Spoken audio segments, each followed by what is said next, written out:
Hi, and welcome to Watch It Played. My name is Rodney Smith, and in this video, we're going to learn the 1 to 5 player game, World Wonders, designed by Zay Menges and published by Arcane Wonders, who helped sponsor this video. In a competition to build the most illustrious city, you'll not only be constructing districts of temples, farms, and markets, but also glorious monuments that are sure to make the leaders of the other cities exceedingly jealous. It's a race to outshine your rivals, so join me at the table and let's learn how to play. To set up, put this main board in the center of the play area with this 4th player expansion board to the left if you have 4 or more players, and this 5th player board here if you have 5 players.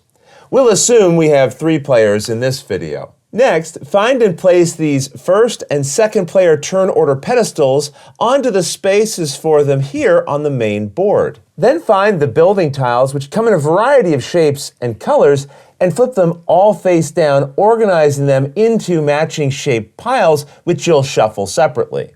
Put each stack onto the matching outline spaces of the main board so it looks like this when you're done. And don't forget, with more players, you might have these boards with tiles as well. Since we have 3 players, they aren't used and can be returned to the box. Now flip the top tile from each stack face up so they're in a row below the board. Here are the various road tiles which you organize into a supply. These here are the double-sided long roads, and just be aware when you have 2 roads of this size with a single smaller one, together they're known as a short road set. Based on your number of players, as shown here in the rulebook, you'll add a certain number of long road and short road sets from the supply into an area below the reveal building tiles. In a 3-player game, you put 2 long roads and 1 short road set there. Also create a supply of what are known as the wooden towers, and no matter the player count, set a single one into the area below the main board. Next, shuffle the monument cards, which have this back, into a face-down deck, and then reveal 3 of them. Each monument will show its picture in this corner, matching 1 or more wooden monuments found in the game. There are 21 of these in the game, which you'll keep in a supply. However, when monuments are revealed from the deck, you can set their pieces beside their cards, and be aware that some will show more than 1 piece. Also, set a number of these lone tiles equal to the number of players beside the main board, returning any extras back to the box. Now find these double-sided map boards and give 1 to each player. You can use either side, but all players must use the same side. Each player also chooses a color and takes the matching resource board and marker showing in its corner here.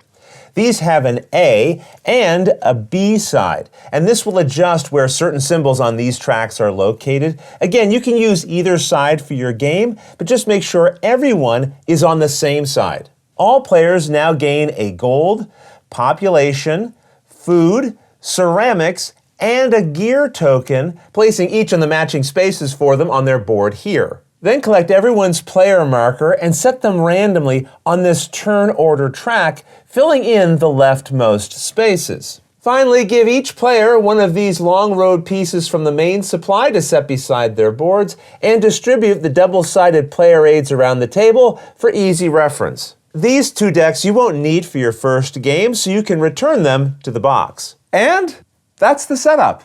In World Wonders, you and the other players will be constructing roads, buildings, towers, and monuments, all in an effort to earn the most points, both from what and how you build your city. Have the most points by the end of the game, and you win. The game is played over a series of rounds. During a round, players take turns following the order of their pieces on this track. In this case, first blue, then green, yellow, then blue again, and so on. On your turn, you must perform a single action, which will always involve buying 1 item to play on your board. When you buy an item, you pay its cost by moving your gold marker here that number of spaces to the right. So if something cost 3 gold, I'd move my marker 3 spaces. In other words, this track is showing how much gold I've spent. After you buy an item, the next player goes and buys an item, and then the next, and so on. But this is very important. On your turn, if you have money to spend and there's something you could buy, then you must take a turn and buy something. You can't choose to pass. Your gold marker is not allowed to cross this line after the number 7. So that means you have 7 total gold you can spend during a round. If your marker is at this line after a purchase, or if you have gold remaining to spend but there's nothing left you can afford, then you'll take no more turns during the current round. Other players with gold left to spend will continue taking their turns in the usual order, skipping over you. To show this, you can move your marker to just above the space you were on as a reminder that you're done for this round, while the remaining players continue taking their turns as normal. Once everyone has run out of gold to spend, the round ends, and we'll explain what happens at that point a little later. However, with the flow of the game understood, let's explain how taking a turn works. Remember, on your turn, you must perform a single action to buy one item. And there are a variety of different items you have to choose from. You'll find all of these listed on player aids included in the game, so let's go through each one, starting with the buy a road option. There's actually 2 different types of roads you can buy, either a single long road or a set of short roads as shown here. And whichever you choose, both require you spending 1 gold. The only roads you can buy during a round will be displayed below the main board. You can't buy roads directly from the supply. So right now I could buy either of these long roads or a set of short roads. Short roads are always bought as a set that includes 2 roads of this length and a single shorter one. I'll buy a set of short roads. Just keep in mind, anything you buy is not replaced. So no one else will be able to buy a set of short roads this round. And remember, when you buy something, spend the gold by moving your marker the required number of spaces to the right. Collect what you bought and then place it immediately onto your map board. What you buy can't be saved to place on a future turn. That said, there's one unique rule for your very first turn of the game. Remember, each player starts with 1 free long road taken from the supply that they're given during the setup. With their very first buy action, they must also place this long road on their board at the same time, with whatever else they bought. And you can place all the pieces you have for this first turn in any order. So let's learn how you place roads. One option is to place a road adjacent to the sidewalk of your board, which is the printed border along its bottom. For example, I might place this road here or maybe over here. And I can rotate it as I like as long as its edges fit perfectly within the squares printed on the map, and as long as all spaces under it are empty. A tile is not allowed to overlap other pieces or to go off the map.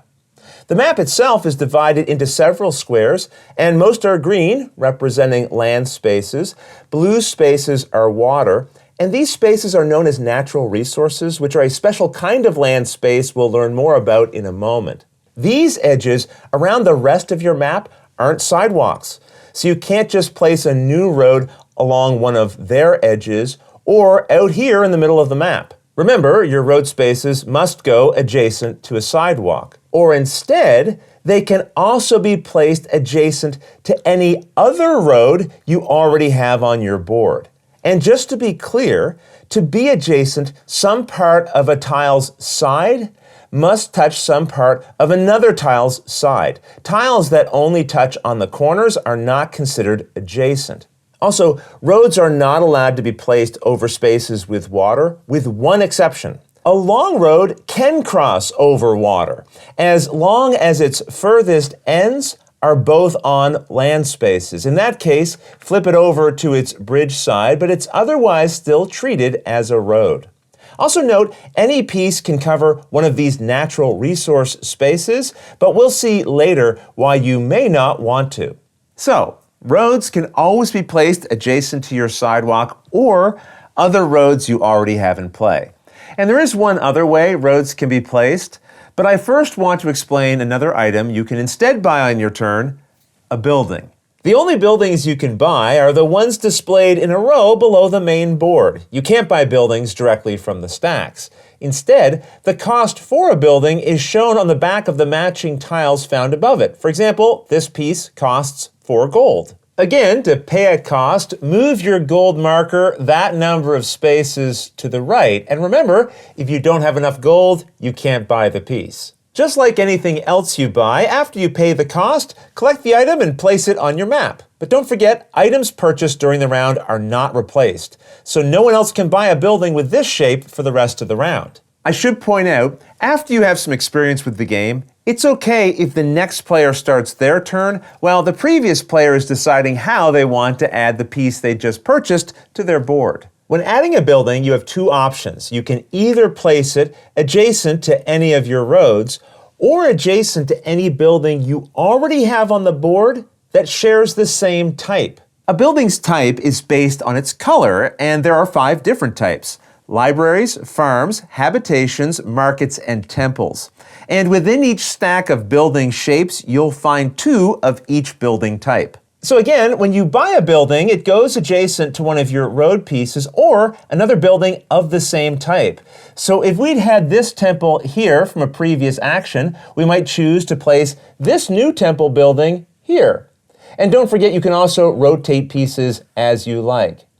Either way, after placing a building you just purchased, check to see how many of each type of resource symbols it shows within the icons here. You now gain that many resources by moving your related markers a number of spaces to the right equal to how many icons the building had. So in this case, 2 food and 1 ceramic. If a marker reaches the end of its track, then it can't advance further.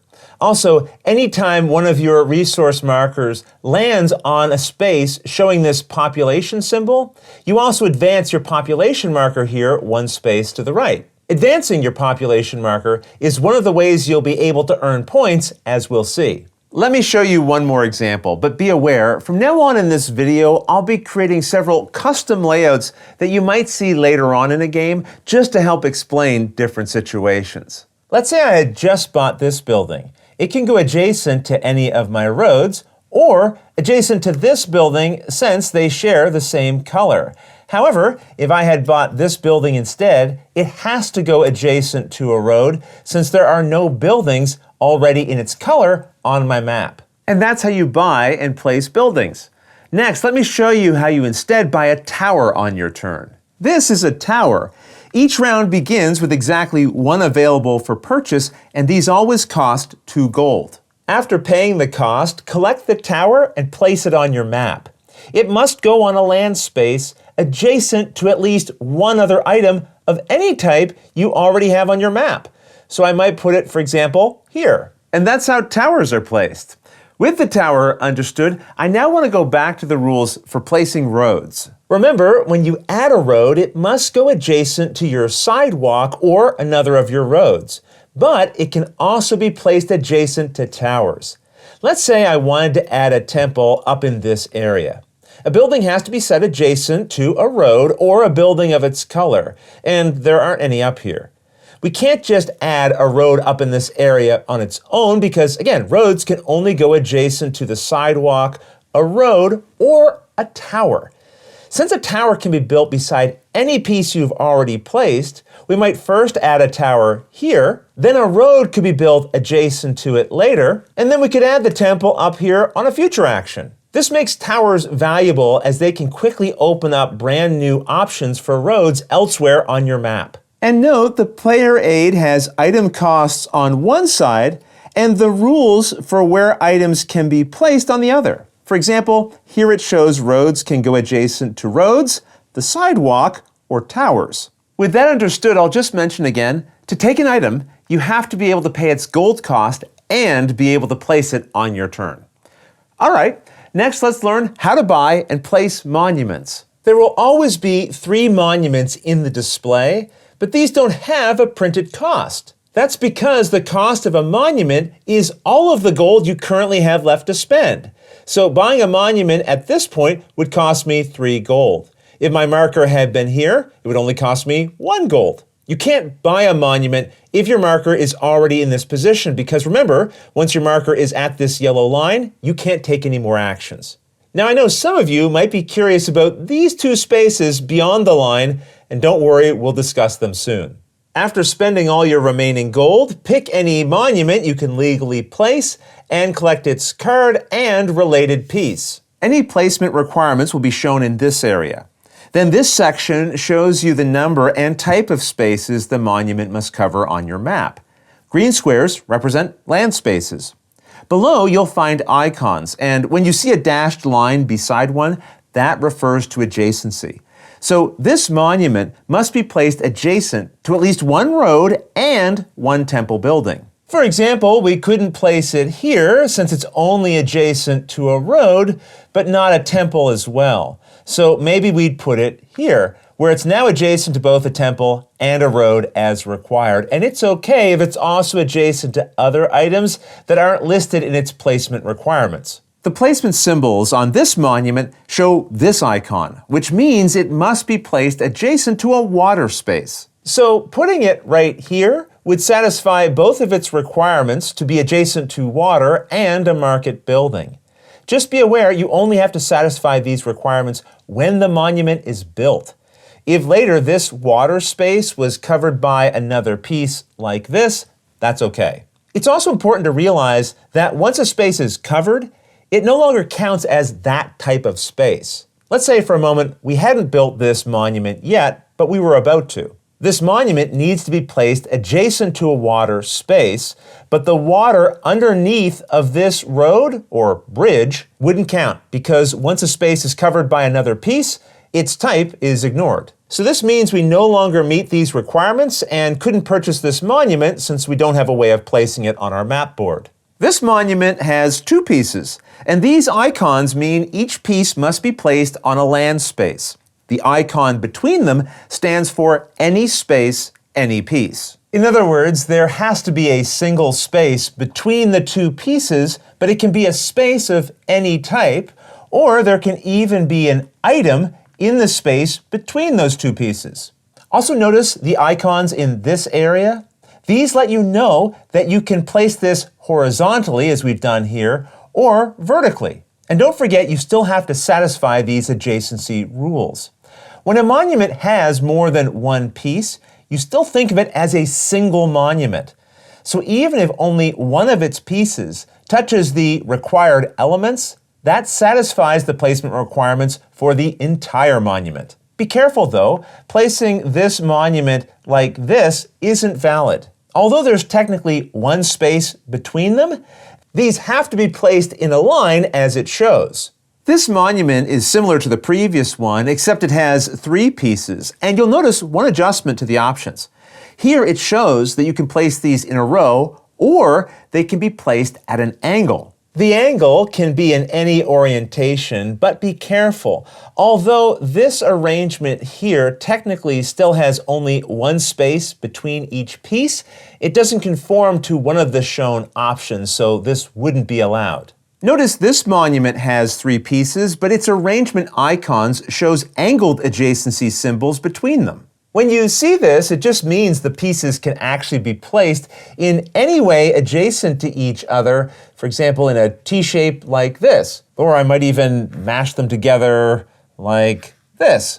These arrangements work because each piece is adjacent to at least one other of its pieces. Of course, don't forget you still have to satisfy these conditions, remembering that each piece doesn't have to be adjacent to all of them. They just have to satisfy these conditions as a group, which is the case in this example. This monument has icons that show that three of the spaces it covers can be either land or water, but then a fourth space must cover water. As with any piece, you can rotate it as you like, so this full water space could be under any one of its corners. For example, we could place it here and say that it's actually under this corner. The asterisk symbol is here to remind you that one of these spaces is unique compared to the others, but it doesn't mean the water space has to be in this specific corner. With that, you should now be able to resolve any of the monument placement rules you encounter when playing. When gaining a monument, you collect its card because you also gain the benefits in the area here. When you see a ring symbol, that represents victory points you'll earn at the end of the game, while a resource advances that marker on your track right away. Unlike other items you build on your turn, after a monument is built, you do replace the card that was taken from the display with a new one from the deck, putting its piece or pieces beside it. And that's how you buy a monument on your turn. And remember, you must spend all the remaining gold you have to buy one, as this symbol reminds you, so after, you won't be able to take any more turns that round. That brings us to the last type of purchase you can make, gaining a turn order pedestal, which costs 1 gold. After paying, you then collect the first or second turn order pedestal from the main board and set your marker on top of it. We'll see how these work later, but if you have one of these already, you can still buy the other on a future turn if you like. So those are all the ways you can spend money on your turn. And remember, on your turn, you must buy one item if you can afford it, even if the only items left are ones you don't really want. Either way, after buying a single item, the next player in clockwise order takes their turn. Though I should mention, there is one other thing you can do on your turn.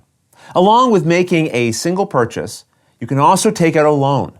To take out a loan, you must still have gold remaining, and on the turn you take out a loan, you must still buy something as usual. To collect a loan, take one of these tokens from the supply and set it beside your board. For that round only, you'll have access to the gold showing on these 2 spaces, meaning you'll be able to spend up to 9 gold this round.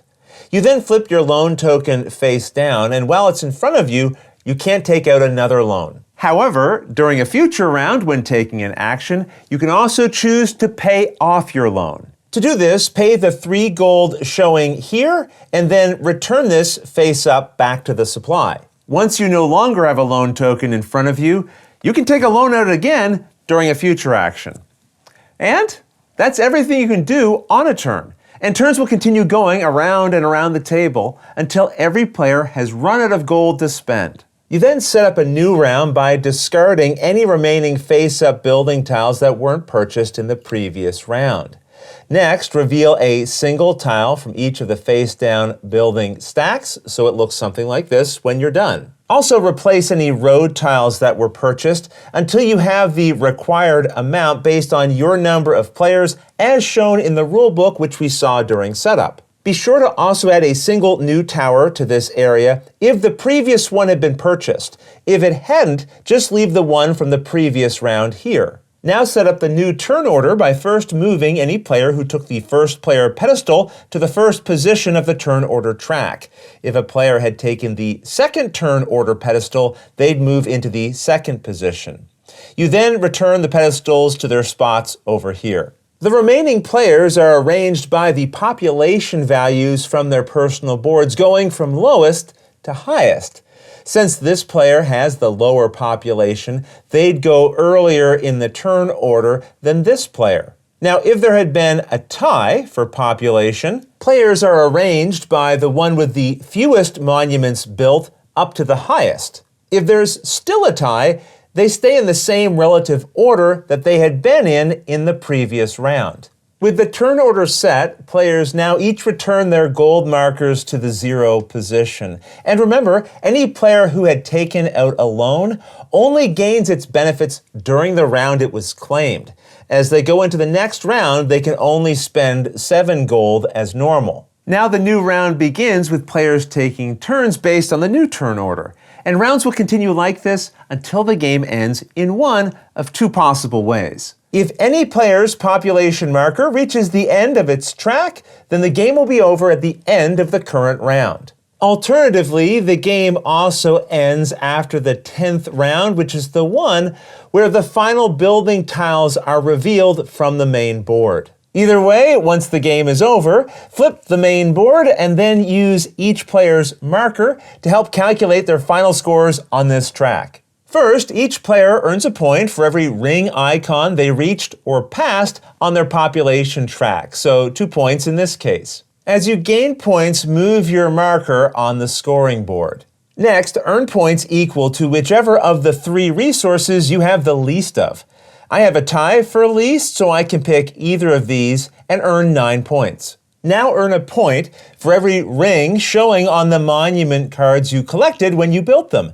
So in this case, a total of 4 points. You then earn 1 point for every natural resource showing on your board that's adjacent to at least one piece you placed on your map. So in this case, we'd earn 1, 2, 3, 4, 5, 6, 7, 8, 9 points from our natural resources. This one here wouldn't earn us anything. Next up, earn 1 point for each of your buildings that are surrounded on all sides by any feature other than empty green land spaces. This means that the edges of the board, water, natural resources, or pieces you placed can help surround it. The building we have here is completely surrounded, so it's worth 1 point. And remember, it's okay if spaces on a diagonal to the building are not filled in because only its sides have to be surrounded. That's why this building here isn't going to score us a point because it has a portion of its side here that is adjacent to a green land space. Finally, as you're reminded of here, you lose 2 points if you have an unpaid loan. Now the player with the most points wins. If there's a tie for most points, the tied player who constructed the most monuments wins. If there's still a tie, the tied players share the victory. The game also comes with cards for an advanced mode, providing players with public objectives they can attempt to achieve for more points, and there's also components and rules for solo play. But those rules I'll leave for you to discover on your own. Otherwise, that's everything you need to know to play World Wonders. If you have any questions about anything you saw here, feel free to put them in the comments below and I'll gladly answer them as soon as I get a chance. You'll also find forums for discussion, pictures, other videos, and lots more over on the games page at Board Game Geek, and I'll put a link to that in the description below. And if you found this video helpful, please consider giving it a like, subscribing, and clicking that little bell icon so you get notification anytime we post a new video. And if you'd like to support us directly, you can join our Patreon team, which I'll have linked below. But until next time, thanks for watching.